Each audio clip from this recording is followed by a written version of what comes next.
Oh, kapatid, kamusta ka? Pasensya ka na. Hindi ako makapag-desisyon kung saan ko ipupwesto yung magandang anggulo ng ating camera. Dito ba? Dito ba? O dito? Yan, dito na lang mga kapatid. Yan, bakit ko ba nasabing mahirap ang ipwesto o magdesisyon kung saan yung magandang anggulo ng camera? Iugnay natin ngayon yan mga kapatid sa ating buhay, na tayo ay madalas nagdidesisyon sa buhay ng bigla-bigla. Hindi tayo nag-iisip.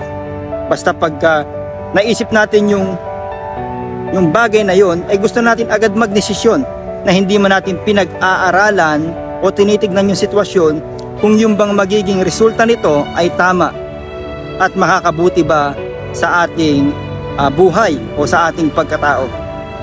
Mga kapatid, sa pagdidesisyon sa buhay, dapat lahat ng nangyayari sa iyong buhay, kung gusto mo maging perpekto yung magiging desisyon mo sa buhay mo, ay dapat ipanalangin mo yan sa ating Amang Diyos, sa Panginoong Hesukristo at sa Espiritu Santo, para yung maging desisyon mo ay tama at hindi ka magsisi bandang huli.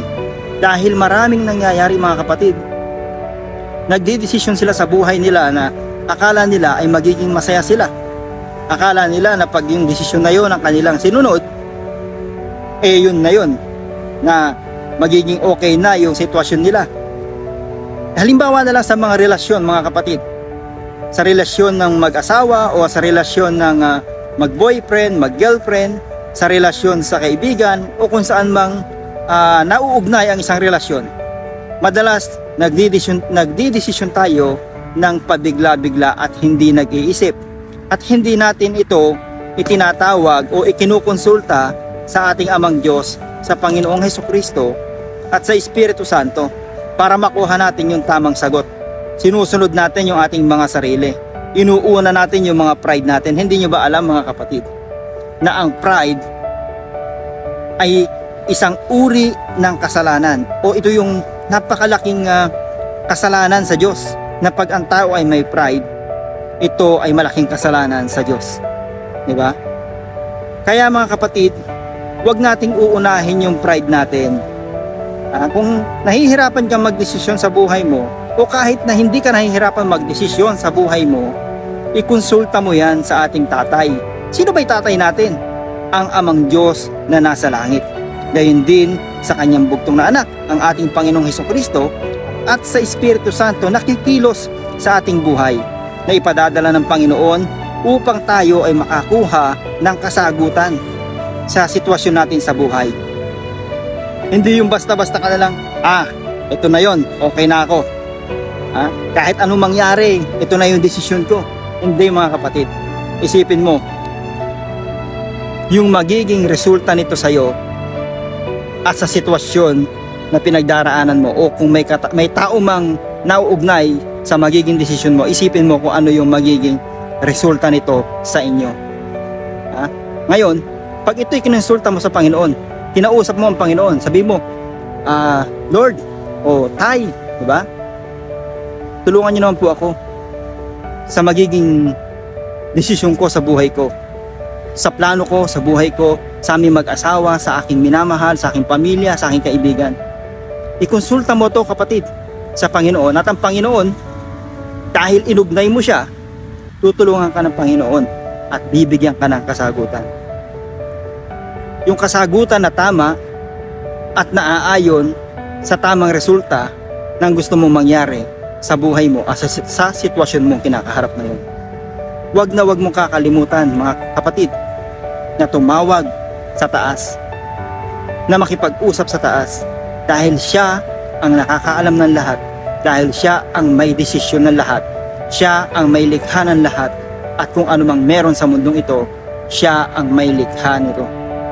At siya lang ang maaari mong lapitan na ang magiging resulta o magiging kasagutan ng iyong desisyon ay tama, hindi ang sarili mo.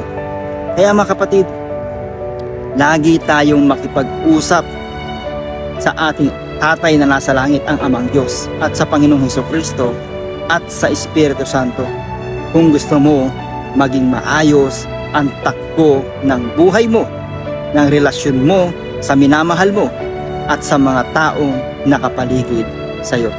Magiging maayos ang resulta ng desisyon mo kung ano ba yung daang tinatahak mo sa buhay mo at yung mga plano at pangarap mo sa buhay mo para sa pamilya mo, para sa sarili mo, at gayon din para sa ibang tao.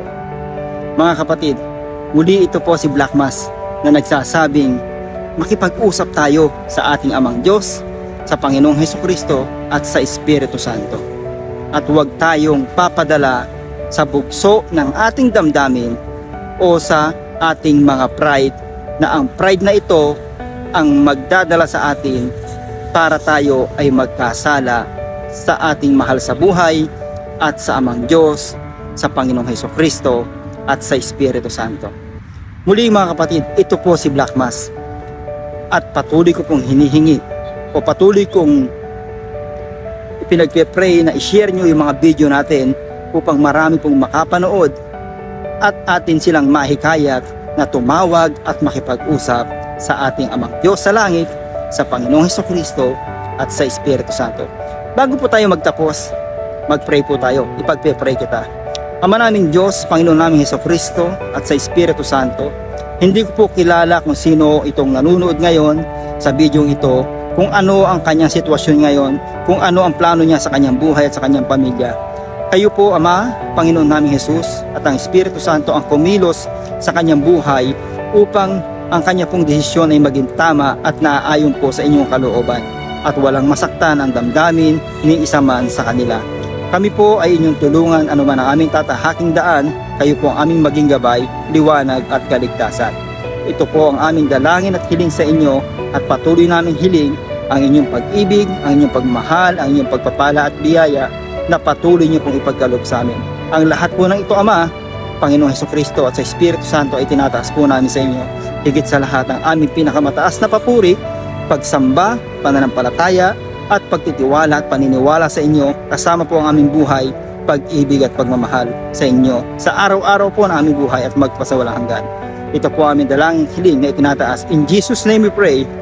Amen. Hallelujah. God bless everyone.